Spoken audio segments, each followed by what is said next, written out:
প্রতিদিন 2টি কাজ করবেন, ইনশাআল্লাহ আপনার চেহারা, আপনার স্কিন অনেক সুন্দর হয়ে যাবে। 1, অজু করার পর কখনো অজুর পানি মুছে ফেলবেন না, অজুর পানি মুখেই শুকাবেন। এবং 2, এই যে দেখছেন একটা কাচের বোতল, পরিষ্কার একটা কাচের বোতল দিবেন, অবশ্যই কাচের বোতল, প্লাস্টিকের বোতল নেবেন না।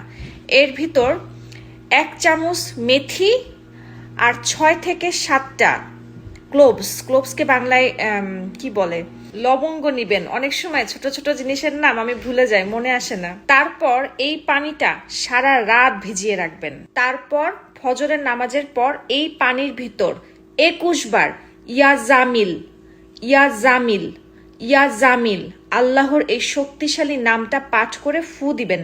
তারপর এইভাবে একটু ঝাঁকাবেন, তাহলে ভালোভাবে এটা মিক্সড হবে। তারপর চোখ বন্ধ করে এটা পুরা মুখে স্প্রে করবেন। আর মুখে স্প্রে করার সময় মনে মনে ইয়া শাফি, ইয়া শাফি, ইয়া শাফি বলতে ভুলবেন না।